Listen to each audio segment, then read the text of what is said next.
একদম সাধারণ মানুষের জায়গা থেকে বলি, আমরা মাত্র নামাজ পড়ে আসছিলাম মসজিদ থেকে, সেখানে থানার সামনে অনেকগুলো মানুষ জড়ো হয়ে আছে। আমি যেটা শুনতে পেলাম যে ওনারা একটি ইন্স্যুরেন্স কোম্পানির প্রতারিত হয়েছে এবং সেই ইন্স্যুরেন্স কোম্পানি একটা বড় অ্যামাউন্টের টাকা নিয়ে লাপাত্তা হয়ে গেছে। এটা আমাদের দেশে কিন্তু বিভিন্ন সময় কখনো ইন্স্যুরেন্স কোম্পানি, কখনো টেকনোলজি কোম্পানি, কখনো এই কোম্পানি সেই কোম্পানি, নানা সময় কিন্তু ফ্রড অথবা ধোঁকাবাজি তারা করে এসেছে এবং সাধারণ মানুষ এখানে মিশ্র হয়েছে। এটা একটা কেস। এরপর আমরা সাধারণ মানুষের জীবনে সবচেয়ে বেশি প্রভাব ফেলে কোন বিষয়টা, এটাকে যদি একটু ঠান্ডা মাথায় চিন্তা করার চেষ্টা করি, আমরা দেখব একটা মানুষ সকাল থেকে নিয়ে সন্ধ্যা পর্যন্ত বা রাত পর্যন্ত পরিশ্রম করে কেন? যে তার পরিবারকে দুমুঠো খাবার যেন সে দিতে পারে। তার বাচ্চার দুধ লাগবে, তার ঘরে বৃদ্ধ বাবা মা আছে, তাদের নিত্য প্রয়োজনীয় খাবার লাগবে, ওষুধ লাগবে। এটাই তার সারাদিনের পরিশ্রমের মূল কারণ। এখন এত পরিশ্রম করার পরও যদি সে এটাকে সিকিউর করতে না পারে, অর্থাৎ অনেক পরিশ্রম করলো কিন্তু সে বাজার করতে পারছে না, নিত্য প্রয়োজনীয় ওষুধ তো কিনতে পারছে না, চিকিৎসা দিতে পারছে না, তাহলে স্বাভাবিকভাবেই এটা তার যে ওয়েলফেয়ার, তার যে কল্যাণ, এই কল্যাণে ইম্প্যাক্ট করছে। অর্থাৎ সে তখন আমরা বলতে পারি যে সে সুখী নয়, অথবা সে অসুস্থ বোধ করছে, সে সুস্থ স্বাভাবিক জীবন যাপন করতে পারছে না। এটা একটা কেস ধরে। এরপর এই যে আমাদের এখন একের পর এক নিউজ বের হচ্ছে, এক একজন মন্ত্রী, আমলা, সচিব, এমনকি বড় বড় ব্যবসায়ীরা কি পরিমাণ দুর্নীতি করেছেন, দুর্নীতি করে ব্যাংকগুলোকে ফাঁকা করে ফেলেছেন, অর্থ পাচার করেছেন, লুটপাট করেছেন, চুরি করেছেন, ডাকাতি করেছেন। এটার কারণে আমাদের সাধারণ মানুষের মাঝে জীবনযাত্রা একটা বড় ইম্প্যাক্ট তৈরি হয়েছে, একদম সরাসরি ইম্প্যাক্ট। কিভাবে? এই যে আমরা যদি ব্যাংক লুটপাটের কথা বলি, ব্যাংকগুলো যখন তার ক্যাপাসিটির চেয়ে বেশি এই ধরনের বাজে ঋণ দিচ্ছে, ব্যাড ডেট দিচ্ছে, ব্যাড লোন দিচ্ছে, যে সে জানে, এমন না কিন্তু ব্যাংক জানে না, বাধ্য করে। এখন অনেক নিউজ বের হচ্ছে, একসময় মাঝখান থেকে বের হয়েছিল সালামের কথা, এখন তো আরও প্রকাশ্যে আসতেছে যে পিস্তল ঠেকিয়ে বা বিভিন্নভাবে লোনগুলোকে তারা স্যাংশন করিয়েছে। এবং এই লোনগুলোর বিপরীতে যে কোলাটেরাল, যে জমি বা ইত্যাদি বন্ধক রাখার বিষয়, সেটা অতি উচ্চ মূল্য দেখানো হয়েছে, যেটা আসলে বাস্তবের সাথে কোনো সম্পর্ক নেই। এখন এটাতে আমাদের জীবনে কিভাবে এটা প্রভাব ফেললো? এগুলো করার কারণে আমাদের অর্থ ব্যবস্থায় যে রিসোর্স ছিল, সেই রিসোর্সগুলো অন্যায়ভাবে কিছু মানুষের পকেটে চলে গেছে। ফলে এই যে আমাদের এখন রিজার্ভে ঘাটতি বলি, বা আমাদের লিকুইডিটি ঘাটতি, তারল্য সংকট, এই সংকটগুলোর কারণে সামগ্রিকভাবে আমাদের আন্তর্জাতিক ব্যবসা বাণিজ্য ইম্প্যাক্টেড হচ্ছে। আমরা বাইরে থেকে কোনো কিছু ইম্পোর্ট করবো, পে করতে পারতেছি না। তারপর আপনার আমাদের মুদ্রার মূল্য যেটা, সে মূল্যের উপর ইম্প্যাক্ট হচ্ছে। আমাদের মুদ্রা ডিভ্যালুয়েশন হয়েছে বা ডিপ্রিসিয়েশন হয়েছে কত %? আমরা কয়েক বছর আগে 80 টাকায় $1 কিনেছি, 80-82 টাকায়, এখন সেটা 120 বা আরও বেশি যাচ্ছে। জাস্ট এই নাম্বারটা দেখলেই তো আমরা ইজিলি বুঝতে পারি যে অ্যাটলিস্ট 50% আপনার ডিভ্যালুয়েশন হয়েছে মুদ্রার। এরপর আমাদের তাহলে এটার একটা প্রভাব আছে। এটার ইমিডিয়েট প্রভাব হচ্ছে আমাদের তেল এবং জ্বালানি, সেগুলোর খরচ অনেক বেড়ে গেছে, কারণ এগুলো তো ইম্পোর্টেড, ম্যাক্সিমাম ইম্পোর্টেড। আমি যখন বেশি দাম দিয়ে, এখন বেশি টাকার অঙ্কে বেশি টাকা দিয়ে কিনছি, তাহলে স্বাভাবিকভাবে এটা কিন্তু পাস হবে, জনসাধারণের প্রত্যেকে এটাতে ইম্প্যাক্টেড হবে। তাহলে আমাদের তেল এবং জ্বালানির খরচ বাড়লে কি হয়? ফার্স্ট ইম্প্যাক্টেড হয় হচ্ছে ট্রান্সপোর্টেশন, বাস, ট্রাক, শিপ, আন্তর্জাতিক যে পণ্যগুলো আসতেছে, শিপ, সবগুলো এখন আমাদের খরচ বেড়ে যাচ্ছে। সেই খরচের সাথে এবার আপনি যুক্ত করেন করাপশন, দুর্নীতি, অন্যের সম্পদ অন্যায়ভাবে ভক্ষণের যে বিষয়টা। তাহলে সামগ্রিকভাবে এই সকল বিষয় কিন্তু ক্ষুদ্র ক্ষুদ্রভাবে এক একটা কেস, কিন্তু এগুলো আমাদের সকলের জীবনকে প্রভাবিত করছে। আমরা আবার ফিরে আসি যে আমাদের প্রশ্ন ছিল, বা আমি যেই প্রশ্নটা তুলতে চেয়েছিলাম, যে রাষ্ট্রে আমাদের হালাল অর্থনৈতিক যে নীতিমালা সেটা পরিপালন করলে রাষ্ট্র বা আমরা সাধারণ মানুষ উপকৃত হতে পারি কিনা, এই আলোচনাটা যদি আমরা তুলতে চাই, তাহলে আমরা দেখি যে আসলে হালাল অর্থনৈতিক নীতিমালাগুলো আসলে কি, শরিয়া আসলে আমাদেরকে কি বলে, কি বোঝায়।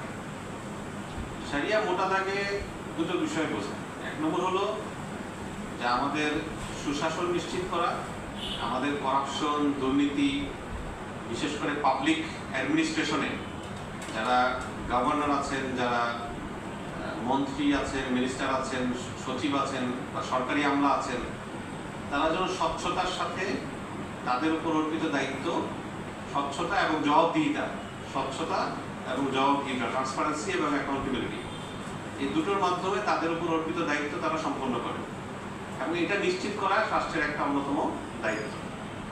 2 নম্বর হলো একদিকে যেমন এটা নিশ্চিত করা, অন্যদিকে মানুষের মাঝে আমাদের শরিয়ার যে মৌলিক নৈতিক নীতিমালাগুলো আছে, সিদক, সততা, আমানা, বিশ্বস্ততা, হ্যাঁ, মোটা দাগে এই দুটো। এরপর আরো অনেক বিষয় আছে এটার সাথে সাব টপিক হিসেবে। এগুলো যেন জনগণের মাঝে চর্চিত হয়, জনগণ যেন এগুলো দ্বারা উদ্বুদ্ধ হন, একেবারে টপ টু বটম লিডারশিপ থেকে যেন এই রোল প্লে করা হয়।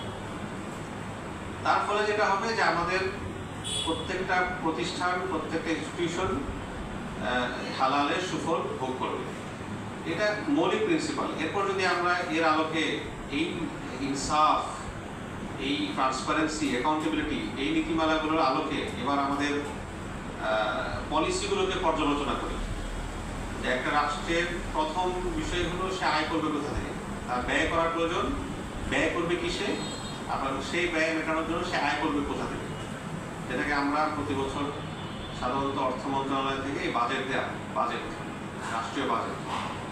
আমরা যদি অতীতে রাসূল সাল্লাল্লাহু আলাইহি ওয়াসাল্লাম যুগ থেকে নিয়ে পরবর্তী খুলাফায়ে রাশিদুন বা অন্যান্য খেলাফত কালগুলো দেখি, মুসলিম শাসনামলে একদিকে রাষ্ট্রীয় যে সোর্স অফ ইনকামগুলো ছিল, সোর্স অফ ফান্ড ছিল, সেখানে আমরা দেখব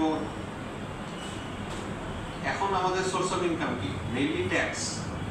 ট্যাক্সের অ্যালোকেশনটা ছিল খুব কম। সেখানে আমরা দেখব অবশ্যই বিশেষ করে শুরুতে যখন যুদ্ধগুলো বেশি হয়েছে, ওখানে গানিমা, ফাই, এটার একটা কন্ট্রিবিউশন ছিল, যুদ্ধলব্ধ যে সম্পদগুলো বাইতুল মালে ঢুকেছে। এরপর খারাজ, আপনার ল্যান্ডের ট্যাক্স বলতে পারি আমরা, জিজিয়া, অমুসলিম যারা মুসলিমদের দেশে থেকেছেন তাদের উপর আরোপিত একটা কর। এরপর যাকাত, যেটা প্রত্যেক মুসলিম যারা ন্যূনতম একটি অ্যামাউন্ট অফ অর্থ তাদের আছে, নির্দিষ্ট ক্যাটাগরির অর্থ, তাদের উপর এই যাকাত ইম্পোজ। এই যাকাতটাকে বিভিন্ন প্রভিন্সে, বিভিন্ন আপনার জেলা এলাকায় ইফেক্টিভলি কালেক্ট করা বিভিন্নভাবে। আমি গতকালই একটা রিসার্চ পেপার দেখছিলাম, যেখানে সম্ভবত আব্বাসী খিলাফতকালের সময় মানে একটা প্রভিন্সের যাকাতের ডিটেল হিসাব দেওয়া, ইংরেজিতে অনুবাদ করা হয়েছে, কতভাবে সেটা কালেক্ট করা, পশু, তারপর নগদ দিরহাম, দিনার, একদম ডিটেল, যে কয় লাখ দিরহাম আসছে, কয় লাখ দিনার এসেছে, এবং সেটা গিয়ে আবার রাষ্ট্রীয় কোষাগারে বাইতুল মালে সাবমিট করা হয়েছে। এখন এই প্রত্যেকটা কিন্তু প্রপারলি গভর্ন, দুর্নীতির সুযোগ নেই। কারণ এই দুর্নীতির মানে সুযোগ যেন না থাকে, সেটার জন্য আরো আমরা দেখবো বিভিন্ন মুসলিম শাসন আমলে নানা রকম মেকানিজম তৈরি করা হয়েছে, মানুষ যেন হুইসেল ব্লোয়িং করতে পারে। এই যে এখন হুইসেল ব্লোয়িং, এখন একটা আলাদা ফর্ম বা আলাদা একটা সাবজেক্ট। হুইসেল ব্লোয়িং মানে কি? হুইসেল ব্লোয়িং মানে বাঁশি বাজানো। বাঁশি বাজানো মানে কি? বাঁশি বাজানো মানে হলো আমি একটা প্রতিষ্ঠানে আসি, আমি দেখতেছি আমাদের ঊর্ধ্বতন কর্মকর্তা বা একজন প্রভাবশালী ব্যক্তি তিনি দুর্নীতি করছেন, তাহলে আমি এটা কাকে বলবো? আমি যাকে অভিযোগ দেবো সে নিজেই তো দুর্নীতি করতেছে। তাহলে সেখানে আমি গিয়ে ডাইরেক্ট হয়তো আরো ঊর্ধ্বতন পর্যায়ে গিয়ে জানিয়ে দিব। বর্তমান সময়ে তো আসলে মানে আমরা আগের সরকার আমাদের ঊর্ধ্বতন আর কতটুকু যাবো, সব তো টপ টু বটম দুর্নীতিগ্রস্ত। সেক্ষেত্রে হুইসেল ব্লোয়িং হচ্ছে মিডিয়াতে বলে দেওয়া বা ফেসবুকে এসে বলে দেওয়া। এটাও তো যারা করেছেন তারা নানা সময় এই যে আমরা বা আরো যারা মানে এই ধরনের কথাগুলো তুলেছেন, তারাই কিন্তু নিগ্রহের শিকার হয়েছেন, জুলুমের শিকার হয়েছেন। এই হুইসেল ব্লোয়িং মেকানিজমটা কিন্তু দেখবো আমরা মুসলিম শাসন আমলে নানা সময় নানাভাবে সেটাকে ইমপ্লিমেন্ট করা হচ্ছে। কখনো হয়তো সরাসরি আপনি খলিফার কাছে মেসেজটা দিতে পারবেন, অ্যানোনিমাসলি, নাম থাকবে না, নাম পরিচয় থাকবে না, কিন্তু মেসেজটা চলে যাবে। কখনো অন্যভাবে। এক কথায় আমরা যে একটা দুর্নীতি করে ছাড় পেয়ে যাব, এই সুযোগটা আসলে ওভারঅল ইসলামের অবকাঠামোর মাঝে, ইনফ্রাস্ট্রাকচারের মাঝে কম। দুর্নীতি হয় না আমি বলবো না, কিন্তু সেটা সুযোগ ইসলামী রাষ্ট্রগুলোতে কম ছিল। এরপর আমরা আরো যদি ফার্দার দেখার চেষ্টা করি যে রাষ্ট্রের আপনার সোর্স অফ ফান্ডে আবার আমরা যাই, রাষ্ট্র যাকাত দিল, সাদাকাত নিল, জিজিয়া নিল, আপনার খারাজ নিল, ওদিক দিয়ে হচ্ছে আপনার গানিমা এবং ফাই, যুদ্ধলব্ধ সম্পদ, এগুলো কিন্তু একটা huge source of revenue already. এরপর অবশ্যই ডেফিসিট থাকবে, আপনার কিছু গ্যাপ থাকবে। আমরা বাজেট আমার দরকার বিশেষ করে ডিফেন্সে, আর্মির জন্য, জিহাদের জন্য, তখন হয়তো ইমিডিয়েটলি অনেক সময় ফান্ড রেজ করা হয়েছে। কিছু কিছু সময় আমরা দেখেছি বড় যারা বড়লোক যারা, তাদেরকে ধনী যারা, তাদেরকে ইনস্ট্যান্ট কিছু ট্যাক্স ইম্পোজ করা হয়েছে, না আপনাকে এত % দিতেই হবে। কিন্তু যুগে যুগে আমরা দেখবো ওলামায়ে কেরাম বা পরবর্তী শাসকগণ এটাকে আবার রিভিজিট করেছেন যে এই ট্যাক্সেশনটা ইনসাফপূর্ণ কিনা, এটাকে আবার দরিদ্রদের উপর বেশি চলে আসতেছে কিনা, বা যাকে চাপানো হচ্ছে সেটার দ্বারা ক্ষতিগ্রস্ত হচ্ছে, খারাজের পার্সেন্টেজ কত হবে, এটা বিভিন্ন সময় যুগে যুগে রিভিজিট করা হয়েছে। তাহলে এক কথায় শরিয়া মানে মুসলিম শাসন আমলে এই যে সোর্স অফ রেভিনিউ গুলো, এগুলো কালেক্ট করার চেষ্টা করা হয়েছে এমনভাবে যেটা ইনসাফপূর্ণ। এখন আমি আসি ব্যয়ের দিকে। আমাদের দেশে বর্তমানে, বা শুধু আমাদের দেশে না, পুরো বিশ্বেই একটা বড় বার্ডেন সাধারণ জনগণের উপর হচ্ছে ট্যাক্স বার্ডেন, কর, নানা রকম কর। একটা হচ্ছে ডাইরেক্ট আমার ইনকামের উপর ট্যাক্স, আরেকটা হচ্ছে বিভিন্ন ভ্যালু অ্যাডেড ট্যাক্স, কোথাও এটাকে জিএসটি বলে, যেমন মালয়েশিয়াতে জিএসটি বলে, গুডস অ্যান্ড সার্ভিসেস ট্যাক্স, আবার এসএসটি বলে, সেলস অ্যান্ড সার্ভিসেস ট্যাক্স। ওটা হলো আমি একটা পণ্য কিনলাম, ওই পণ্যের সাথে অটোমেটিকলি একটা ট্যাক্স অ্যামাউন্ট যুক্ত হয়ে গেল। গরিব ধনী সবাইকে দিতে হচ্ছে। ইনকাম ট্যাক্সের তো একটা ব্র্যাকেট আছে, মিনিমাম আমার এত ইনকাম থাকলে আমার ট্যাক্স দেবো। যেমন আমাদের হুজুরদের অধিকাংশ ইনকাম ট্যাক্স দিতে হয় না, এটা একটা রহমান। মিনিমাম ট্যাক্স ব্র্যাকেটের নিচে আমাদের অনেকেরই আল্লাহ রাব্বুল আলামিন আমাদের দুনিয়া আখিরাতে উত্তম প্রতিদান দান করবে। তো এই যে ব্যাগ বা অন্যগুলো, একজন গরিব মানুষের ফোনে কথা বলবে, তাকেও ট্যাক্স দিবে, এই ব্যাগটা দিতে হচ্ছে। সে একটা খাবার কিনবে, সেখানেও তার অ্যাডিশনাল ট্যাক্সে দিতে হচ্ছে। তো শরিয়ার যে ফিলোসফি আমরা দেখি যে একদিকে আমি চেষ্টা করব যে আমার যে সোর্স অফ ইনকামগুলো আছে সেগুলো এফিশিয়েন্টলি দুর্নীতিমুক্তভাবে কালেক্ট করার, অন্যদিকে খরচ করার জায়গায় আমি খরচটা কোথায় করব, আমি যত বেশি খরচ করার চেষ্টা করব ততই আমার ইনকাম বাড়াইতে হবে। খরচের ক্ষেত্রে আপনার প্রায়োরিটাইজেশন, অতি গুরুত্বের বিবেচনায় কোন প্রজেক্টটা আমাদের হাতে নেওয়া দরকার, এটা একটা গুরুত্বপূর্ণ বিষয়। আমরা জানি মাকাসিদ শরিয়া নামে একটা আলাদা ডিসিপ্লিন আলহামদুলিল্লাহ গড়ে উঠেছে আমাদের কয়েক যুগের ওলামায়ে কেরামের মাধ্যমে, যেখানে তারা শরিয়ার অবজেক্টিভ বা উদ্দেশ্য নিয়ে আলোচনা করেছে।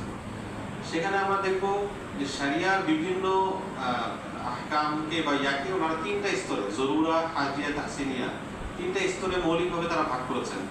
অর্থাৎ সবচেয়ে গুরুত্বপূর্ণ যেটা আমার না করলেই নয়, এরপর আরেকটু কম গুরুত্বের, এরপর আরেকটু কম গুরুত্বের, এইভাবে করে ক্যাটাগরাইজ করা এবং সিদ্ধান্ত গ্রহণের ক্ষেত্রে ব্যক্তি, পারিবারিক, রাষ্ট্রীয় সকল ক্ষেত্রে সেটাকে মেরিয়া বা বেঞ্চমার্ক হিসেবে গ্রহণ করা। আমি যেটা বলছিলাম যে এক্সপেন্ডিচারের ক্ষেত্রে আমাদের ফার্স্ট প্রায়োরিটি হচ্ছে ডিফেন্স।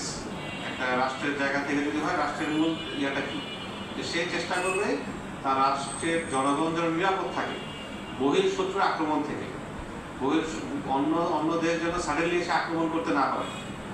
এই সেফটি, নিরাপত্তা নিশ্চিত করা হচ্ছে রাষ্ট্রের প্রথম দায়িত্ব।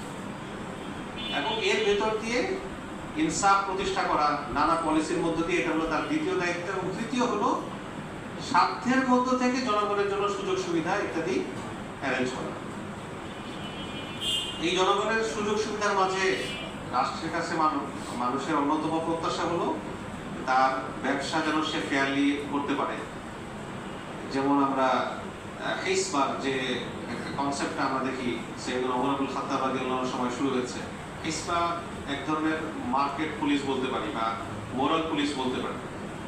ওনারা মার্কেটে মার্কেটে বা বাজারে বাজারে ঘুরে ঘুরে দেখেছেন যে কে কি বিক্রি করছে, সেই বিক্রিটা ফেয়ার কিনা, তার মূল্য যেটা নির্ধারণ করেছে এটা অতি উচ্চ মূল্য কিনা, সে যেটা দিল এটা ভেজাল কিনা, এই জিনিসগুলো তারা মূলত দেখার চেষ্টা করতেন। মাঝখান দিয়ে কেউ এসে নিত্য প্রয়োজনীয় জিনিস মজুতদার করে রেখেছে কিনা, গুদামজাত করে রেখেছে কিনা, অথবা মিডলম্যান, আননেসেসারি মিডলম্যান, মধ্যস্বত্বভোগী বের হয়ে গেছে। এই যে এখন আমরা সরকার পরিবর্তনের সাথে সাথেই হঠাৎ করে কিন্তু নিউজ আসলো যে হঠাৎ করে মূল্য অনেক কিছু কমে গেছে। এটা ইনস্ট্যান্ট একটা মূল্যের উপর ইম্প্যাক্ট করলো। ইম্প্যাক্টটার মূল কারণ কি? মূল কারণ হলো অতিরিক্ত মধ্যস্বত্বভোগী সাডেনলি তারা পালানো শুরু করে দিল। যেটা আমাদের দেশের প্রেক্ষাপটে আমরা দেখি বারবার এক মধ্যস্বত্বভোগী বের হয়ে আরেকজন এসে ঢুকে। আমরা দোয়া করি, আশা করি, চেষ্টা করি যেন আমাদের সামনে এই ধরনের মধ্যস্বত্বভোগী যাদের কোনো কাজ নাই শুধু চাঁদা নেওয়া ছাড়া। একটা হলো মধ্যস্বত্বভোগী কিন্তু সে এটার মধ্য দিয়ে ইকোনমিক ভ্যালু অ্যাড করছে। ইকোনমিক ভ্যালু অ্যাড করছে মানে কি? যেমন কুমিল্লায় একটা কিছু হয়েছে বা রাজশাহীর আমবাগানে আম হয়েছে, সেই আমটাকে সে ঢাকায় ট্রান্সপোর্টেশনে কাজ করতেছে, তাহলে সে কিন্তু একটা ইকোনমিক ভ্যালু তৈরি করতেছে। ওই আম আমি এখানে ঢাকা থেকে গিয়ে বসে কিনতে পারবো না, ওইটাই আমার এখানে নিয়ে আসতে হবে। অনলাইনে অর্ডার করলেও তো এটা একটা ট্রান্সপোর্টেশনের মাধ্য দিয়ে আসবে। ওই ট্রান্সপোর্টেশন যখন একটা চার্জ করতেছে সে কিন্তু একটা ইকোনমিক ভ্যালু অ্যাড করতেছে। আর একটা হলো কোনো ভ্যালু নাই, খালি বসে বসে এদিক দিয়ে ট্রাক যাবে আর আপনি আমাকে টাকা দেবেন। এটাই তো আপনার আননেসেসারি মিডলম্যান, এবং এটার কারণে আমাদের মূল্য বা সকল কিছুতে ইম্প্যাক্ট করতেছে। তো হিসবা এই কাজগুলো করতো যে এবং যিনি মূলত এই ধরনের পলিসিংটা করতেন ওনাকে মুহতাসিব বলা হতো, যে উনি মার্কেট রেগুলেট করার চেষ্টা করতেন। ওনার কাজ হচ্ছে মার্কেটকে নিয়ন্ত্রণ করা এবং মূল্যর অস্বাভাবিক হাই বা আমি যে জিনিসগুলো বললাম পণ্যের কোয়ালিটি, বিশেষ করে মানুষ যেন প্রতারণা করতে না পারে। যেমন আজকে প্রথম যে কেসটা বললাম যে আমাদের মসজিদের সামনে আমরা যাদেরকে দেখলাম তারা প্রতারিত হয়েছে, এই প্রতারণাটা যেন মার্কেটে না হয় এটা হলো ওনাদের কাজ। ঘুরে ফিরে দেখবেন আমাদের দেশে এটার নিকটতম একটা ক্লোজ এক্সাম্পল বলতে পারি যে ম্যাজিস্ট্রেট কোর্ট। মাঝে মধ্যে আমরা দেখেছি হুটহাট করে একটা রেস্টুরেন্টে গিয়ে দেখেছেন যে ভেজাল দেওয়া হচ্ছে কিনা। হ্যাঁ, দেখা গেল যে মরা মুরগি মশলা দিয়ে সুন্দর মজাদার রান্না করা হয়েছে, অথবা আপনার টয়লেটের মধ্যে আপনার জিনিসপত্র রাখা হচ্ছে একেবারে অস্বাস্থ্যকর অবস্থায়। এটা একটা কাছাকাছি ধরতে পারি, যদিও ওইটার রোল ছিল আরো ব্যাপক এবং ক্ষমতা ছিল আরো ব্যাপক। এখন আমরা যদি শরিয়ার সেই প্রিন্সিপালগুলোকে বর্তমান সময়ে বাস্তবায়ন করতে পারতাম, এই সুফলগুলো আমরা ভোগ করতে পারতাম। আবারও যাই আমাদের খরচের জায়গায়, তাহলে খরচ রাষ্ট্র প্রায়োরিটাইজ করবে এবং সীমিত করে নিয়ে আসবে। ডিফেন্সে সবচেয়ে বেশি প্রায়োরিটি দিবে, আর অন্য যেগুলো শিক্ষা, চিকিৎসা, এগুলো সাধারণ জনগণকে উৎসাহিত করবে যেমন তারা ওয়াকাফ থেকে করে। ইসলামের শুরু যুগ থেকে আমরা কয়টা শিক্ষা প্রতিষ্ঠান দেখবো যে রাষ্ট্র তৈরি করে দিয়েছে? শিক্ষা প্রতিষ্ঠান বেতন রাষ্ট্র দিয়েছে, খুব বেশি হয়তো আমরা খুঁজে পাবো না। বরং এগুলো কমিউনিটি, মানুষের, জনগণ এগুলো অর্থায়ন করেছে, জনগণ এগুলো তৈরি করেছে, ওয়াকাফ করে দিয়েছে এবং এগুলোর ব্যয় বহন করেছে জনগণ। আজকে আমাদের দেশে মাদ্রাসাগুলোর যে মডেল, বিশেষ করে কওমি মাদ্রাসাগুলোর যে মডেল, আমরা কওমি বলি, কওমি বলতে কমিউনিটি ড্রিভেন। এই জনগণ এখানে মূলত অর্থায়ন করছে, জনগণের অর্থায়নে এই মাদ্রাসাগুলো পরিচালনা করা হচ্ছে। এবং ইন্টারেস্টিংলি এটা কিন্তু শুধু আমাদের মাদ্রাসাগুলোর ধারণা না, আমরা আজকে যে ট্রাস্ট ভিত্তিক বিভিন্ন ইউনিভার্সিটিগুলো দেখি, বড় বড় ইউনিভার্সিটি পেছনে ট্রাস্টি বোর্ড আছে, একটা ট্রাস্ট তৈরি করা হয়েছে। ওই ট্রাস্টে আবার ইউনিভার্সিটি যারা অ্যালামনাই বা বিভিন্ন আন্তর্জাতিক এনজিও তারা আমার ওখানে ডোনেট করতেছে। এই যে মডেলটা, এই মডেলটাই তো ওয়াকাফ।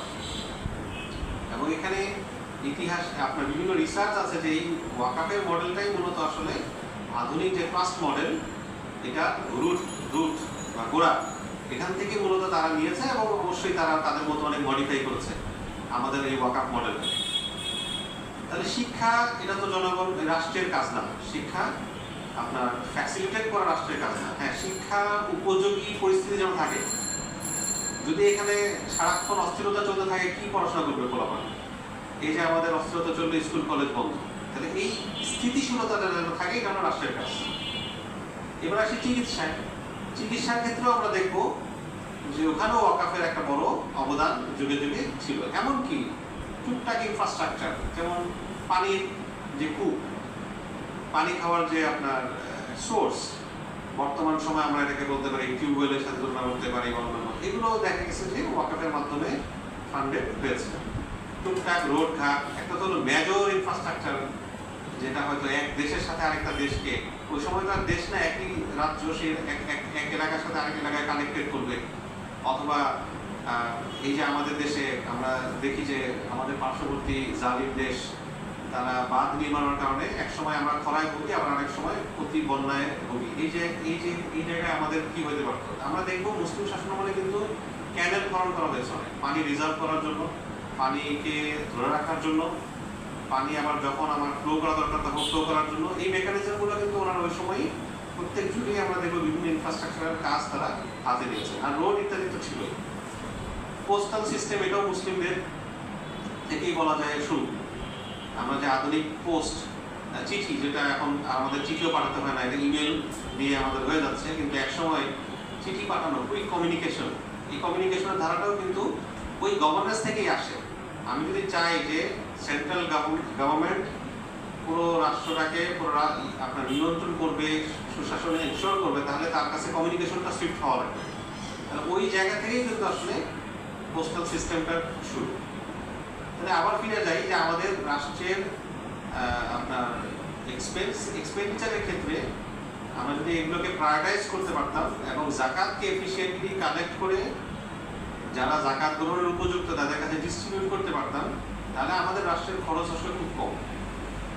আধুনিক রাষ্ট্র ব্যবস্থাতেও এই যে আমরা পদ্মা ব্রিজ করলাম, মেট্রো রেল করলাম, আমরা অন্যান্য দেশের দিকে যদি তাকাই, যেমন মালয়েশিয়া, অধিকাংশ প্রজেক্টগুলো সুকুক দিয়ে ফান্ডেড।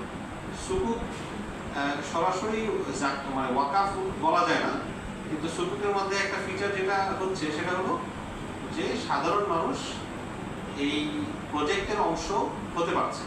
অর্থাৎ আবারও রাষ্ট্রীয় বাজেট থেকে বের হয়ে আমরা সাধারণ মানুষের কন্ট্রিবিউশন দিয়ে এটাকে ফান্ড করতেছি। ঠিক আছে, এটা সরাসরি ওয়াকাফ না, অর্থাৎ এটা চ্যারিটেবল এন্ডাউনমেন্ট না, ডোনেশন না, কিন্তু রাষ্ট্রীয় বাজেটের উপর এটা চাপ করছে, তাই না? একইভাবে আরো যে মেজর ইনফ্রাস্ট্রাকচার প্রজেক্ট আছে, এখানে হয়তো যদি আমরা ইসলামী নীতিমালা অনুসারে আমরা এটা ফিল্টার আউট করি, দেখবো যে কিছু প্রজেক্ট আমার দরকারই নেই। এখন আমাদের মানুষ না খেয়ে আছে, এই যে এখন বন্যা ইত্যাদি ইত্যাদি, ক্লাইমেট চেঞ্জ, কত রকম অসুবিধা, এখন আমার কেন এত লাক্সারিয়াস প্রজেক্ট করতে হবে? অনেক প্রজেক্ট আসলে আমাদের অটোমেটিকলি ফিল্টার আউট হয়ে যাবে। বাকি যেগুলো থাকবে সেখানে কিছু ওয়াকাফ, কিছু আপনার আমাদের অন্যান্য থাকবে, হ্যাঁ, তারপরেও কিছু ট্যাক্স প্রয়োজন হবে বর্তমান সময়।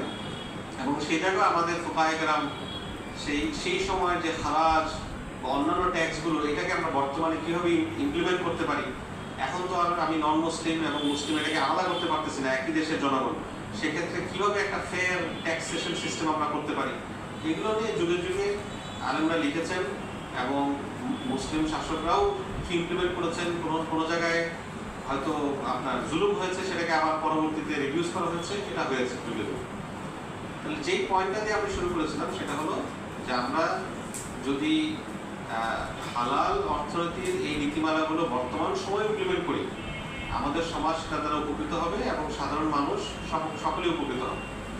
প্রশ্ন হলো, আমরা তো আর সরাসরি সরকার পরিচালনা করছি না বা পলিসি মেক করছি না, আমাদের দায়িত্ব কি হতে পারে? যারা আমরা পলিসি লেভেলের লোকদের সাথে আমাদের উঠা বসা আছে, রিচ আছে, আমরা তাদের কাছে এই ধারণাগুলো বোঝানোর চেষ্টা করব, বিভিন্নভাবে লিখিতভাবে বারবারই বিভিন্ন প্রস্তাবনা তাদেরকে দেওয়ার চেষ্টা করব। আর সাধারণ মানুষ হিসেবে আমাদের জায়গা থেকে করণীয় হচ্ছে প্রথমে নিজেদেরকে প্রোটেক্ট করা।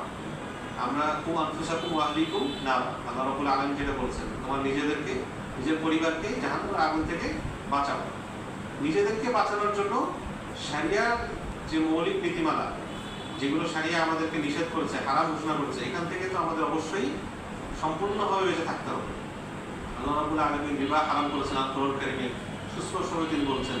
জুয়া হারাম করেছেন, অন্যের সম্পদ অন্যায়ভাবে খাওয়াকেও আপনার নিষেধ করেছেন। আনস্যাটিসফ্যাক্টরিলি, অর্থাৎ আপনার ক্রেতাকে সুস্পষ্টভাবে না জানিয়ে ধোঁকা দিয়ে পণ্য বিক্রয় করা, ইল্লা আন তাকুনা তিজারাতান আন তারাদিন মিনকুম, ওয়াদের আলোকে, সেটাও আপনার শরিয়া আপত্তি রেখেছে, কোথাও হয়তো এটা হারাম হয়ে যাবে, কোথাও হয়তো এটা আপনার হালাল থাকলেও সেটা সন্দেহজনক আয় হতে পারে। তো এই যে নীতিমালাগুলো এবং একই সঙ্গে আমাদের যে নৈতিক ফাউন্ডেশন, মোরাল ফাউন্ডেশন, আমানা, সিদ্কের চর্চা, আমি চাই চাকরি করি অথবা ব্যবসা করি, যাই করি না কেন, একজন বিক্রেতা হই অথবা ক্রেতা হই, অথবা একজন ইনভেস্টর হই অথবা এন্টারপ্রেনার হই, উদ্যোক্তা অথবা বিনিয়োগকারী, সকল ক্ষেত্রে আমাদের আমানার চর্চা করা, সততার চর্চা করা, স্বচ্ছতা মেনটেন করা, এই বিষয়গুলো আমাদের সকলের জন্য ইন্ডিভিজুয়াল লেভেলে, ব্যক্তিগত পর্যায়ে সকলের জন্য আমাদের জন্য জরুরি। হারামে লিপ্ত থাকার কোনো সুযোগ আমাদের নেই। হারাম থেকে সর্বাত্মকভাবে বেঁচে থাকার চেষ্টা করা এবং বেঁচে থাকা, এটা আমাদের জন্য ওয়াজিব। এখানে কোনো মানে তৃতীয় কোনো অপশন নেই যে হালাল হারাম মাঝখানে আমি একটা সাইডে অবস্থান করবো, এই সুযোগ আসলে আমাদের নাই। কাজে আধুনিক অর্থ ব্যবস্থায় আমাদের যে অর্থনৈতিক ইনস্টিটিউশনগুলো, প্রথমে যদি আমরা আসি ব্যাংকিং, সুদী ব্যাংকিংয়ের সাথে কোনো রকম লেনদেনের আমাদের কোনো প্রকার সুযোগ নেই, একেবারেই। যদি ইসলামিক ব্যাংকগুলো হয় সেক্ষেত্রে আমরা সাম্প্রতিক সময়ে যে দুর্নীতির খবরগুলো পাচ্ছি, এই দুর্নীতির খবরগুলোর অর্থ কি? শরিয়া লঙ্ঘন হয়েছে। শরিয়া মেনে দুর্নীতির কোনো সুযোগ আছে? মানে এটা কি সম্ভব যে দুর্নীতিও হয়েছে আবার শরিয়া কমপ্লায়েন্স হয়েছে? হয় না। দুইটার একটা মানে অবশ্যই শরিয়া এখানে কম্প্রোমাইজ হয়েছে। তাহলে এই প্রতিষ্ঠানগুলো মানে আমাদের তো সুদী ব্যাংকে যাওয়ার আসলে কোনো সুযোগই নাই। এখন যেগুলোতে ইসলামিক করার সুযোগ ছিল বা এখনো আছে, সেখানে শরিয়ার যে একটা মেজর লঙ্ঘন, ভায়োলেশন আমরা দেখে আসতেছি গত একটা লম্বা সময় ধরে চলে আসছে। এখান থেকে উত্তরণের জন্য আমাদেরও দায়িত্ব আছে। আমরা যারা টাকা রাখবো কিংবা টাকা নেব ইসলামী ব্যাংকগুলোর থেকে, আমাদের কাজ হচ্ছে আমরা কোন উপায়ে টাকা রাখছি, কোন উপায়ে টাকা নিচ্ছি, সেই উপায়গুলো পরিপূর্ণভাবে পরিপালন হচ্ছে কিনা সেটা নিশ্চিত করার জন্য প্রথমে নিজে বেসিক বিষয়গুলো সম্পর্কে জানা এবং সেই অনুযায়ী ব্যাংকের ম্যানেজার অথবা ঊর্ধ্বতন লেভেলে আলাপ করে, আলোচনা করে নিশ্চিত হয়ে তারপর সেখানে কন্ট্রিবিউট করা। একইভাবে যদি আমরা ইন্স্যুরেন্স সেক্টরের কথা বলি, আমাদের দেশে ইন্স্যুরেন্সের যে বিকল্প, ইসলামী বিকল্প টাকাফুল সেক্টরের অবস্থা খুবই খারাপ। শরিয়া পরিপালনের দিক থেকে ব্যাংকিং সেক্টর থেকেও আরও বেশি খারাপ অবস্থায় আছে। তাহলে এখানে আমাদের যদি কোনো লেনদেন থাকে, এই বিষয়গুলোতে সতর্ক থাকা। বিনিয়োগের ক্ষেত্রে পুঁজিবাজারের কথা যদি বলি, পুঁজিবাজারে যে প্রতিষ্ঠানগুলো আপনার শক্তিশালী বলে ধরে নেওয়া হয়, এদের অনেকেই আবার হালাল যখন আমরা স্ক্রিনিং করি তার ভেতরে আবার পড়ে না।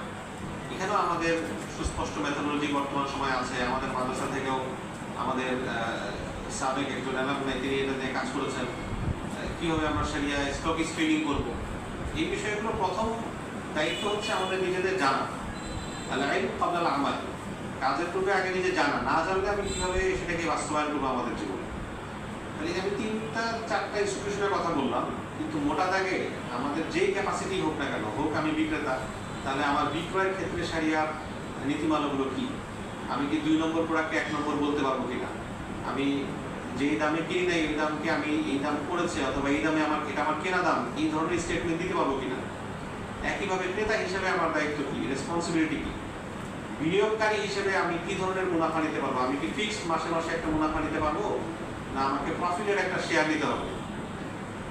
যারা এন্টারপ্রেনার, উদ্যোক্তা হিসেবে আমি কি পাবো? আমি কি ইচ্ছে মতো বিনিয়োগকারী টাকা দিয়ে এখন আমি ঘোরাঘুরি করতে পারবো, আমার গাড়ি বাড়ি এগুলো করতে পারবো, না সেখানে আমার রেস্ট্রিকশন আছে, শরিয়ার রেস্ট্রিকশন আছে? কি ধরনের ব্যবসায় আমি এই টাকাটাকে খাটাতে পারবো? তাহলে প্রত্যেকে আমরা যেই ক্যাপাসিটি আছি, চাকরি যারা করছি, তারা কি আমরা টোব্যাকো কোম্পানিতে চাকরি করতে পারবো? যে সিগারেট উৎপাদন করে, সেখানে আমরা তামাকজাত প্রোডাক্ট করে, মদ উৎপাদন করে। বাংলাদেশে একটা টপ ট্যাক্স পেইং প্রতিষ্ঠান আছে যে মদ উৎপাদন করে। অনেকে বলতেছেন এখন তাহলে সবার মদ উৎপাদন করা দরকার, যেহেতু ওরা অনেক ট্যাক্স পে করে। আমি কি একজন মুসলিম হিসাবে সেটা পারবো কিনা? এই বেসিক ধারণা থাকা, জ্ঞান থাকা, এটা আমাদের সমাজের জন্য ওয়াজিব। এটা ছাড়া কোনো বিকল্প নেই। আমরা আমাদের জায়গা থেকে ব্যক্তি, পারিবারিক, রাষ্ট্রীয়, আমার পরিবার যেন কোনো হারামে না জড়ে। হারামে জড়ালে অসুবিধা কি? অসুবিধা হলো, প্রথম বিষয় হলো আমাদের বারাকা নষ্ট হয়ে যাবে। আমরা কামাবো মাসে মাসে লাখ লাখ টাকা, আমার স্যালারি করছে, কিন্তু বারাকা নাই। ইয়ামহাকুল্লাহু রিবা ওয়া ইউরবি সাদাকাত, আল্লাহ তাআলা বলছেন আল্লাহ রিবাকে ধ্বংস করে দেন, ইয়ামহাক করে দেন। ইয়ামহাক বা মাহাক মানে হচ্ছে একটা ডিলিটের মতো, যেন এটা কোনো বারাকা আমার কাছে নেই। দোয়া কবুল হয় না। রাসূলুল্লাহ সাল্লাল্লাহু আলাইহি ওয়াসাল্লাম যে লম্বা হাদিসে একজন মুসাফিরের কথা বলছেন, অত্যন্ত ক্লান্ত শ্রান্ত, অনেক লম্বা পথ পেরিয়ে এসেছেন, কিন্তু তার দোয়া কবুল হচ্ছে না। সে বলতেছে ইয়া রাব্বি, কান্নাকারি করতেছে, আমার রব আপনি কথা শুনেন। হ্যাঁ, কিন্তু আল্লাহ রাসূল সাল্লাল্লাহু আলাইহি ওয়াসাল্লাম বলছেন তার খাবার এটা হারাম, তার পানীয় হারাম, তার পোশাক হারাম, আন্না ইস্তাজাবু লিযালিক, কিভাবে তার দোয়া কবুল করা হবে? দোয়া কবুল হচ্ছে না, বারাকা আসছে না। এমনকি আমরা যখন বিবাহে যুক্ত থাকছি তখন তো আল্লাহ সরাসরি বলছেন ফাআযানু বিহারবিন মিনাল্লাহি ওয়া রাসূল, আল্লাহ রাসূলের সাথে যুদ্ধের জন্য প্রস্তুতি নেওয়ার ঘোষণা দেওয়া। এরপর হাদিসে রাসূলুল্লাহ সাল্লাল্লাহু আলাইহি ওয়াসাল্লাম লাআনতের কথা বলেছেন, যারা রিবার সাথে সম্পৃক্ত, সুদ, ইন্টারেস্ট বিয়ারিং এগুলোর সাথে সম্পৃক্ত, আল্লাহ রাসূল সাল্লাল্লাহু আলাইহি ওয়াসাল্লাম তাদেরকে লাআনত করেছেন, অভিশাপ দিয়েছেন।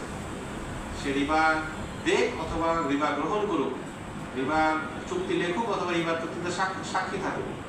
একইভাবে আপনার হাদিসে যিনি ঘুষ দাতা এবং ঘুষ গ্রহীতা তাদের ইয়ার ব্যাপারে বক্তব্য এসেছে, সেটাও আল্লাহ রাব্বুল আলামিনের অভিশাপ সেখানে আছে, লাআনাত আছে। যারা অন্যায়ভাবে অন্যের সম্পদ ভক্ষণ করছে তাদের ব্যাপারে আপনার হাদিসে এবং কোরআনে হুঁশিয়ারি এসেছে। হাদিসে আল্লাহ রাসূল সাল্লাল্লাহু আলাইহি ওয়াসাল্লাম লম্বা হাদিসে যেখানে দেউলিয়া কি এটা জিজ্ঞেস করেছেন, তার দুলুনা মানে মুফলিসকে দেউলিয়াকে, ওখানে তিনি উত্তর দিয়েছেন যে প্রকৃত মুফলিস সেই যে দুনিয়াতে সে অনেক ভালো আমল হয়তো করেছে, সালাত যাকাত এগুলো করেছে, কিন্তু আখিরাতে সে এমনভাবে দণ্ডায়মান হচ্ছে ইয়াতি খতসাতামা হাযা ওয়া আকালা মালা হাযা ওয়া আকালা দামা হাযা, যে কাউকে সে গালি দিয়েছে, কারো সম্পদ সে ভক্ষণ করেছে, কারো রক্ত সে আপনার খেয়েছে, অর্থাৎ কাউকে সে হত্যা করেছে। তাহলে তার ব্যাপারে কি মুআমালা হবে? তার যে ভালো কাজগুলো সেগুলো তার কারণে যে নিপীড়িত হয়েছে তাকে দিয়ে দেওয়া হবে, এবং ভালো কাজগুলো, ভালো আমলগুলো শেষ হয়ে গেলে তখন ওই নিপীড়িত ব্যক্তির যে খারাপ কাজগুলো আছে, গুনাহের কাজগুলো আছে, সেগুলো তার উপর চাপানো হবে। তাহলে এই হারাম থেকে আমাদের বেঁচে থাকার আসলে কোনো গত্যন্তর নেই। আল্লাহ রাসূল সাল্লাল্লাহু আলাইহি ওয়াসাল্লাম বলেন লা ইয়াদখুলুল জান্নাতা লাহমুন নাবাতা মিন শারতিন, যে দেহ হারাম দিয়ে আস্তে আস্তে গ্রো করে, ছোট থেকে বড় হয়, সেই দেহ আসলে জান্নাতেই যাবে। তাহলে এগুলোর আলোকে আমি ব্যক্তিগতভাবে প্রথম বলেছি, কিন্তু ব্যক্তি মানে কি? আমার পরিবার, আমার সন্তানকে আমি হারাম খাওয়াতে পারি না, আমার পিতা মাতাকে হারাম খাওয়াতে পারি না। শেষ করে দিচ্ছি, আমাদের জীবনের সকল ক্ষেত্রে আমরা হারাম থেকে সর্বোত্তমভাবে বেঁচে থাকার চেষ্টা করব, এবং নতুন বাংলাদেশে আমরা যাদের যেখানে সুযোগ রয়েছে পলিসি লেভেলেও যেন হালাল অর্থনীতির এই যে নীতিমালাগুলো, সৌন্দর্যগুলো, এগুলো যেন ইমপ্লিমেন্ট করা হয়, হোক সেটা অল্প, সেটা আমরা অ্যাডভোকেট করার চেষ্টা করব। আল্লাহ রাব্বুল আলামিন আমাদেরকে